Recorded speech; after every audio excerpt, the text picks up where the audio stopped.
Sir आज तो hero zero दोनों होंगे। हाँ, बिल्कुल हैं, दोनों हैं और दोनों अच्छे से हैं, इसमें कोई डाउट ही नहीं है। तो पॉइंट नंबर 1 पहली चीज़ तो ये कि आपके लिए पहले किससे शुरू करूँ, हीरो हीरो से? Sir hero. हीरो से, ओके। आज का हीरो आरबीएल बैंक है, इसमें कोई डाउट नहीं है। और मैंने कोशिश तो ये कर रहा था मैं कि नतीजों के अलावा हट के कोई दूँ, लेकिन क्या करें, जिस तरह का मुँह है, जिस तरह का पोटेंशियल है आरबीएल बैंक, इसलिए 3% ऊपर खुलने के बावजूद मैंने कहा था कि जहाँ जहाँ खुले वहाँ पर भी खरीदना लेना चाहिए, चाहिए। वहाँ से भी स्कोप है। 199 का हमारा दूसरा टारगेट, 194, 199 का जो तीसरा टारगेट है वहाँ आ गया है।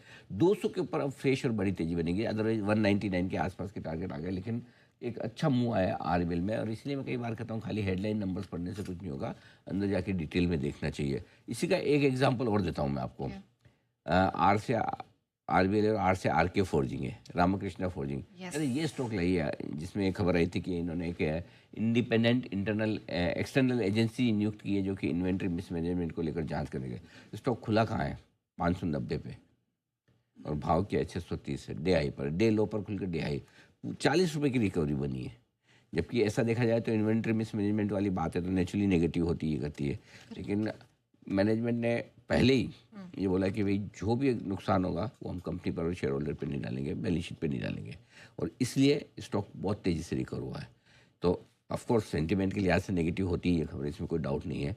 लेकिन अगर कई बार ये होता है कि किस तरह से आप प्रोएक्टिवली नुकसान को मैनेज कर सकते हैं, कि बता सकते हैं कि इंटेंशन दिखाएं। हम्म। तो ये मैनेजमेंट ने जो इंटेंशन दिखाया उसे यहाँ पर भी यही कि आपको अंदर जाके पढ़ना पड़ेगा। अगर आप बीएससी सर्कुलर देखेंगे, खबर देखेंगे, तो वो तो आपको सीधा नजर आएगा हाँ। कि ओह जांच है, मिसमैनेजमेंट है, Negative 4-5% नेगेटिव, नेगेटिव है भी, दिख रही नहीं है भी, लेकिन उसका हुआ वो ठीक है, व्हाट नेक्स्ट। तो अगर नेक्स्ट में अगर आपको मैनेजमेंट दिखाता है कि हम ये तो मैं ये सजेस्ट नहीं करूँगा कि आप जाके शेयर खरीदिए, लेकिन स्टॉक का मूवमेंट आपको ये बता रहा है ये क्यों स्टॉक घूम गया। तो कई बार आपको आरबीआई ये में कहने का पर्पज़ ये है कि अंदर जितना डिटेल में देखेंगे आपको उतना सही समझ में आएगा, ये वाली चीज़। दूसरी चीज़ ये है कि जो आज की जीरो में ज़ीरो। श्री राम ट्रांसपोर्ट 6% शुक्रवार को घटा, आज और उल्टा ज़्यादा घट गया, क्योंकि कॉल के बाद ये समझ में आया कि मज़ा नहीं है, ठीक है। दूसरा एल&टी फाइनेंस, नंबर्स उतने ख़राब नहीं थे जितना स्टॉक पे रिएक्शन आया। पूछिए क्यों? वजह यह है कि उम्मीदें छूट रही लोगों की कि अब कब आप अच्छी परफॉर्मेंस देंगे, वैसा हाल है।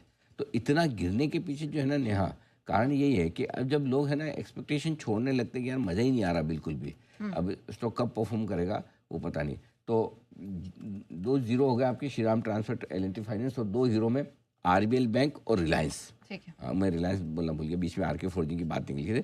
तो आज के एक और हीरो रिलायंस है, और सिंगल हैंडेडली हम बात भी कर रहे थे कि रिलायंस निफ्टी को सपोर्ट देने की कोशिश करेगा। अब देखिए रिलायंस की मजबूती वापस 1340 जहाँ खुला था वहाँ पहुँचा है, और निफ्टी डे हाई की तरफ बढ़ रहा है। तो आज आर लेटर तेजी की तरफ रिलायंस और आरबीएल।